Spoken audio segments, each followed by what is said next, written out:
ලීව ආයුෂ් කරාබු නැටි දන්තාලේපය ශක්තිමත් දත්තිපලකට.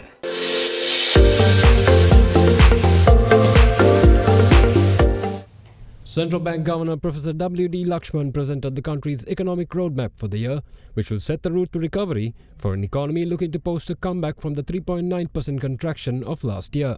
Sri Lanka suffered a notable economic setback in 2020, particularly in the second quarter. With inflation remaining under control, the central bank took multiple measures on an unprecedented scale to help support the real economy affected by the pandemic. These measures, together with stimulus programs, led to a better than expected recovery during the third quarter of 2020. The outbreak of the second wave of COVID-19, however, disturbed the momentum of economic recovery to some extent during the final quarter of the year. The marginal decline in the first and the relatively large decline in the second quarter of 2020 were followed by a marginally positive growth in the third quarter. With observed developments in the fourth quarter, we expect the economy to record an annual contraction of around 3.9%.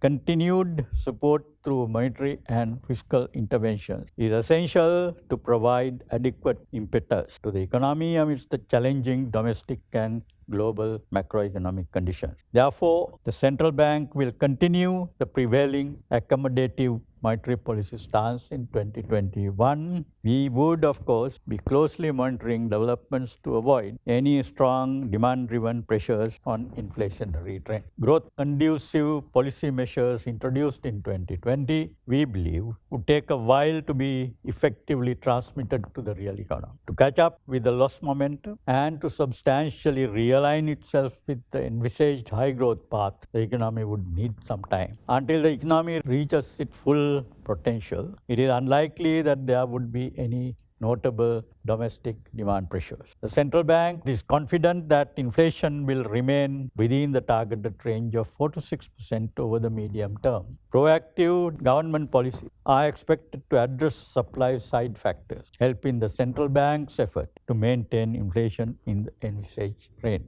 The central bank intends to establish a permanent single-digit interest rate structure in the economy. We will remain focused on maintaining a market interest rate at single-digit levels going forward. This is imperative to promote investment and entrepreneurship in the country, the needed foundation for sustained high economic growth. The central bank recognizes that fixed income earners, particularly senior citizens depending on retirement pensions, will be adversely affected by low deposit interest rates. The sustainable solution to this problem lies in long-term income growth and institutional developments involving mutual funds, insurance and annuity schemes, pension and superannuation schemes. The government has also proposed to introduce a contributory pension scheme to assist those in public enterprise as well as the private sector. The central bank expects credit to the private sector to expand by around 14%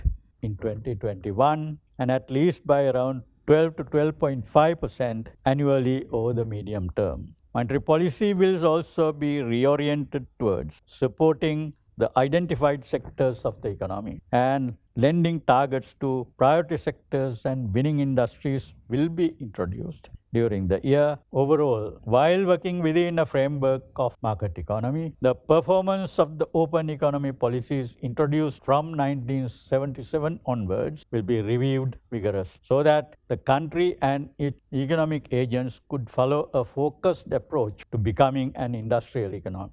The central bank's stance on allowing market forces to determine the exchange rate will remain unchanged going forward. However, any excessive volatility in the exchange rate due to speculative moves by some market participants or cash flow mismatches would be strictly monitored and corrective action taken. In the past, we borrowed from the international markets and multilateral agencies to develop the nation, and as a result, our foreign debt has increased notably. The successful implementation of the envisaged medium-term fiscal framework of the government is imperative to achieve the needed fiscal space and to attain targeted goal of a budget deficit of 4% of GDP by 2025.